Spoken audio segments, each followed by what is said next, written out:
ако си още буден, ако не си заспал, ще гледаш втора вечер, този детски сериал с различни приключения, засади, нападения, невероятни грешки, отрязани опашки и много страшни смешки и много смешни страшки.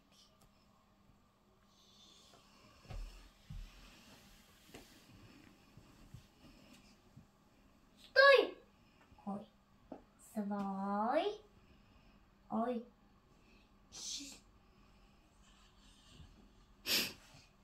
чий е този крак?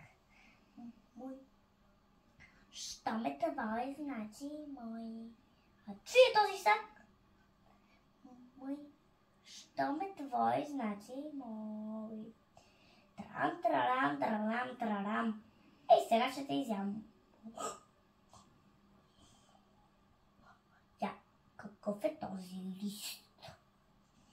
Аз съм спортист. Как така спортист? Вие така спортист.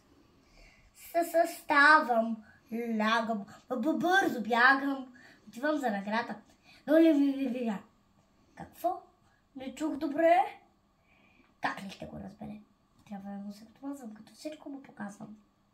Кой ще сме да се получи? Също запитам му вълче. Как се казвахте? Байкост! Мутрата му доста проста. Ала аз съм сладкодумен. Вие сте изглежда умен. Умен ли? Каква обида? Ама аз ще си отида.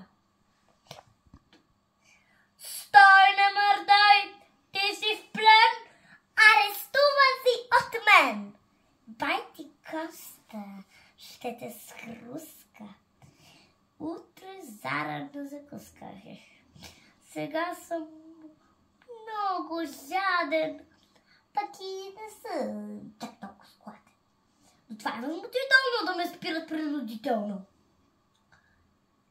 Чакаме олимпиада и разбира се награда. Хич да ме интересува. Чуйте, той ме арестува. Чуйте, лъвове и мечки, гущери и боболечки арестуват състезател. Няма ли тук предавател? Телевизията даже трябва той да го покаже. Аз да не съм ви някой пай. Вие сте вълк, аз съм заек. Гледали сте преди филмите на Пакатин? Там вълкът ми е приятел. И също състезател. Там те карат колелета. Глупостите туркалета. Ти си заек, аз съм вълк. Той е мой служебен дълг. Никакво такова пускане. Утре заран следва хрускане. Може ли да ви попея? Пей пред смъртната си песен. Та да си излапам пресен.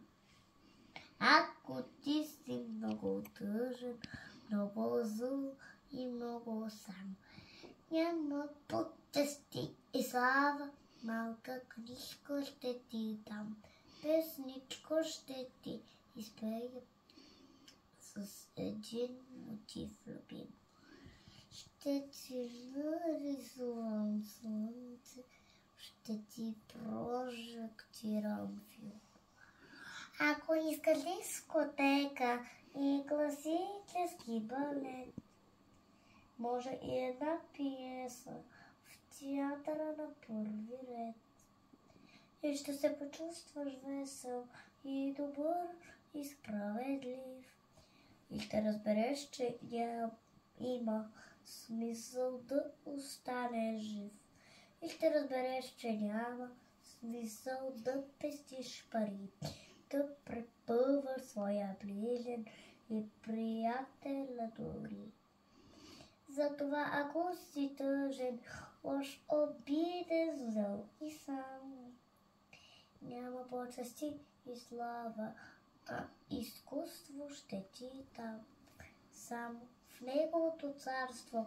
Ти ще се почувстваш цар. Той е сигурно лекарство, той е сигурен другар.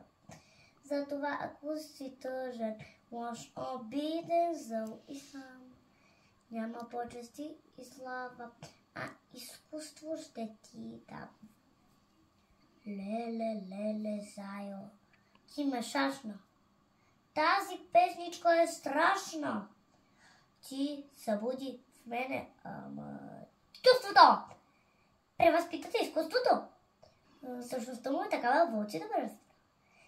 Дай ми, братко, твоята лапа.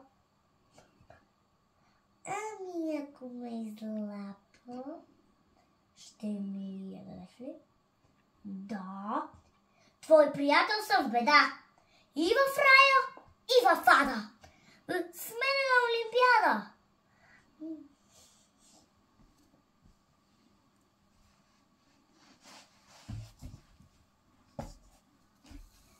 А сега да оставим тези двама приятели верни да вървят своя път за ръка по цветите вечерни и да видим тогава кого с кого ще се случи, кой кого ще набие, кой кого ще наудря, кой какво ще научи. Тъй като е късно вече, лека нощ до утре вечер.